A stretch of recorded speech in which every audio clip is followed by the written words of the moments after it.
my channel, it's Danny from Our Humble Home. In today's video I bought a little bedside table. You could also use it as an end table, I guess, because it is four-sided.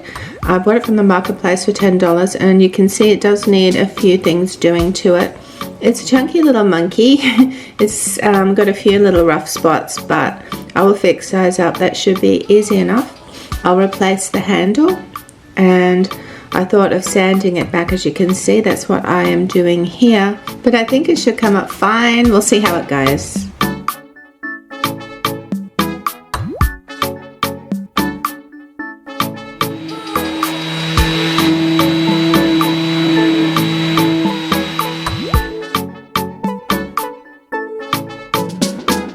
Here I'm using an 80 grit sandpaper to actually take off the stain and the varnish.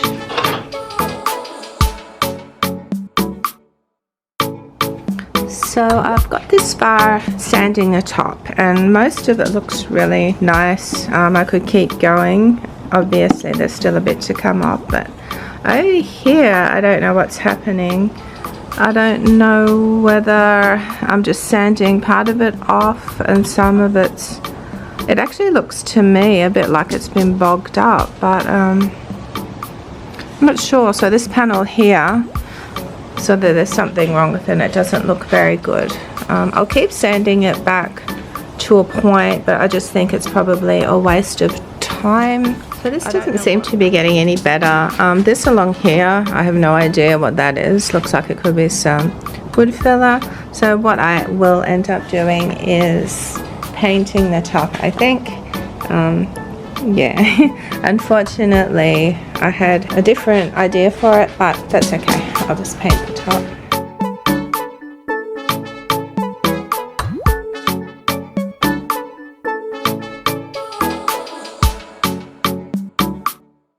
I'm going to fix up a few of the little breaks and cracks and things, and it has a few in it. So it's got a few little cracks on the legs, and I'm just using maxi nails to do that. I use that for everything and that works out really well. I'll go over it also and I'll add wood filler where there might be some scratches and that sort of thing, or dents, and sand that back.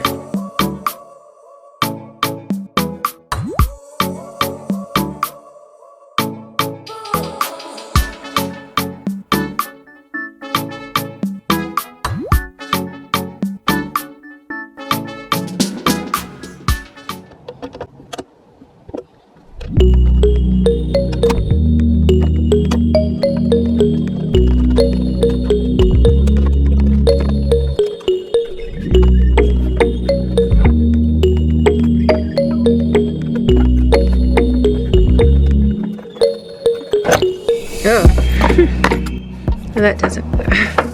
Well, that was an effort. So I've put a big scratch in the front, which doesn't matter because I've got a plan for it, and I've scratched the back, which doesn't matter because I can sand that back a bit and neaten it up.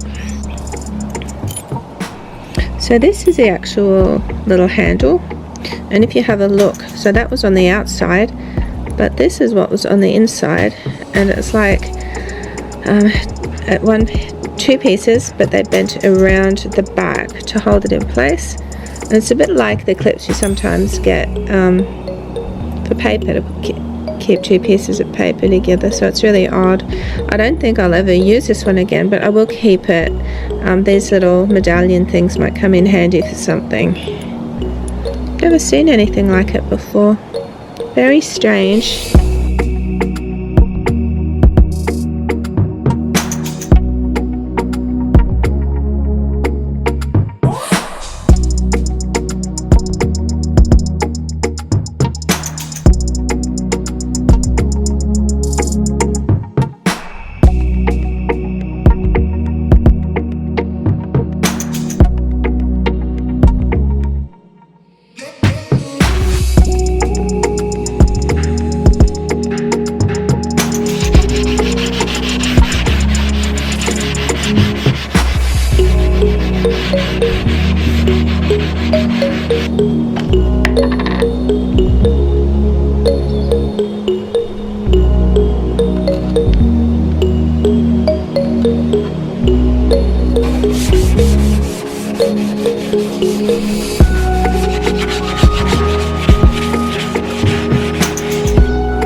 So I went online and I found Wallpaper Direct, and it's an Australian company. It's .com. Oh, .com. I thought it was .com. I don't know. Maybe it's an international company. But anyway, I think this came from Australia. No, it's international. So yeah, you can do this. This is how I did it for this particular design. I wanted 3D wallpaper, but I wasn't able to get it from the lady who had it. She was down at Currumbin. I didn't want to pay like about $70–80 for a whole roll of the same design. So I went online, and you can get samples. You can buy them, but the first 2 samples are actually free. You pay $3 for postage. And I don't really know whether you can pick that up on here, but I got these 2 designs, and these were actually $3 posted. And so what I'm going to do, I think I'll use this design on the little table, and so I will have enough to do 3 sections hopefully, and I'll put one on the front and on the side. So I'm just hoping you can see it. It's so pretty. It's like a little flower design. And this other one that I really want to try out on something is a leaf design, and I will tell you what they're called in case you want to order them. So there is from Wallpaper Direct. Wilton is the leaf, Wilton Classical, and Amber is a floral one. So if you want to order them, if you like them, that's what they are. But you can order them in 10-meter rolls as well.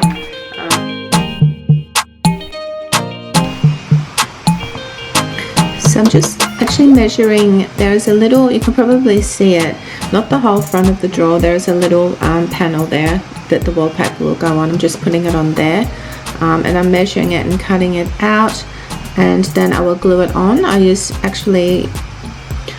PVA glue to attach it, and I put the glue on the back of the wallpaper and also on the wooden panels.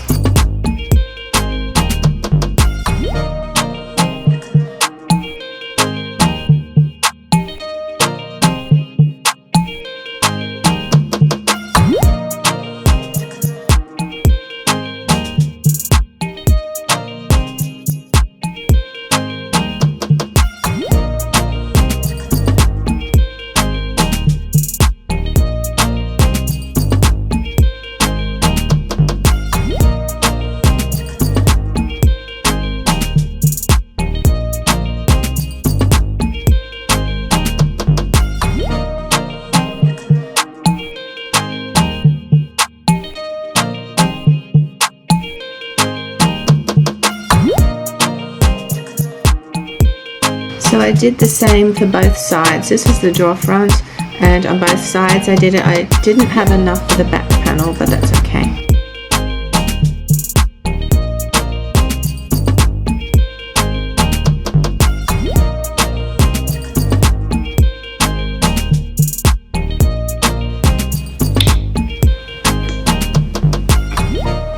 Just a little job.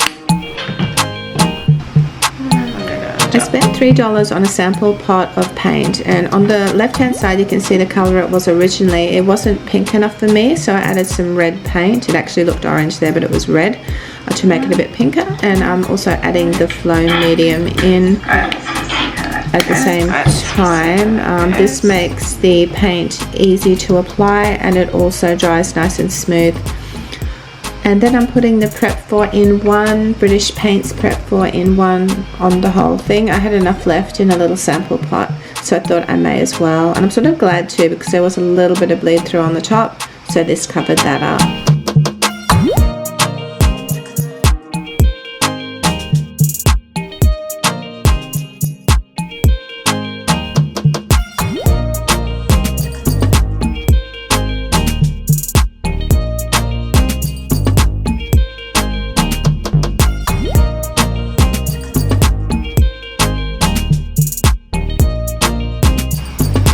didn't apply the primer to the wallpaper. I didn't really think it needed it, and also the primer is quite thick and goes on quite streaky, so I didn't want to sort of ruin the actual embossed effect and cover up the pattern, so I didn't bother to put the primer on that, and there was nothing that could bleed through at all anyway.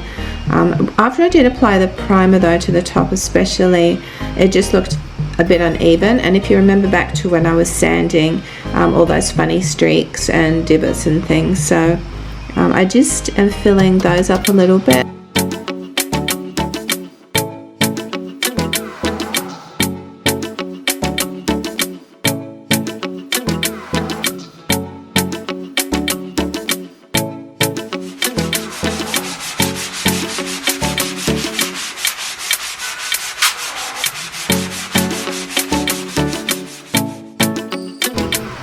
I'm really loving this flow medium that I've been adding to the paint. I added it in last week's video to the blue paint, and actually I'll put up on the screen. A lady bought it 3 days after I advertised, and she sent me this picture and message, and I was so pleased. She was such a lovely lady. But this flow medium really makes the paint go on really easily, smoothly, and dries really nicely, and you don't see many brush strokes with it. So it's the Montmartre paint medium, I think it's called, and yeah.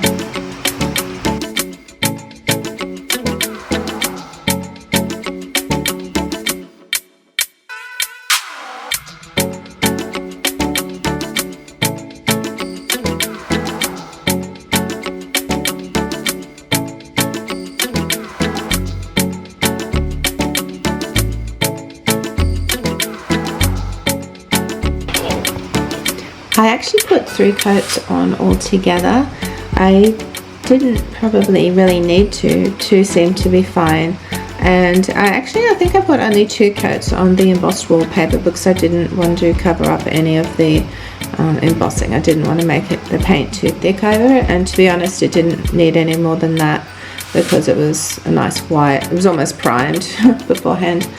As you saw before, I did have that taped off at the top there, at the side of the drawer, but after looking at it I thought I'd paint the whole drawer inside and out because it was only a small drawer, and I think that would just neaten up the whole look of the actual piece.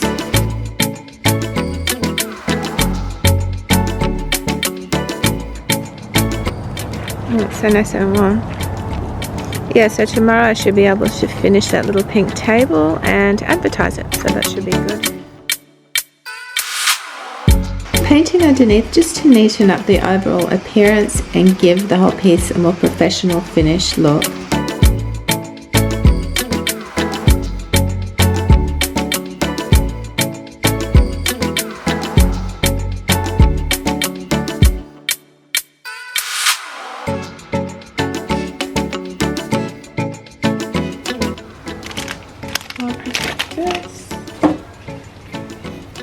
But I might put these smaller ones on. I don't think I need the big ones for this.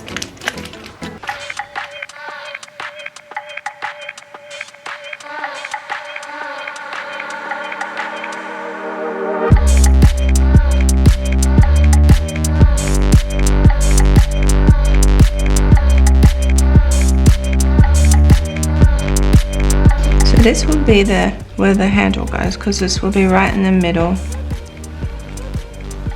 I'll just put a bit of masking tape on the side, and I can drill my hole right through there.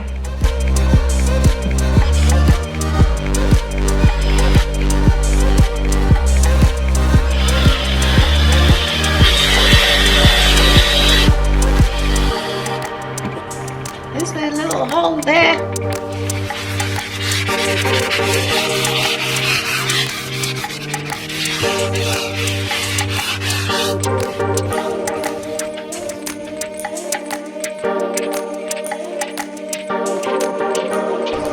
Using my beeswax to give it a final coat of protection, and this just finishes also off the overall look because it gives the whole piece a nice matte sort of sheen.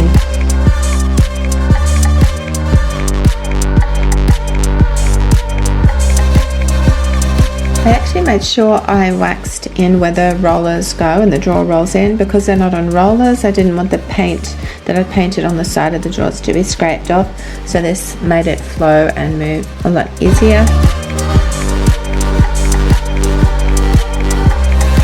The little drawer knob I got from Bunnings, and it was $5.52 I think, and it's just so pretty. It's got a little daisy on the front and it just finishes off the piece. Thank you so much for watching. I hope you enjoyed my video. I'll see you all next week. Bye for now.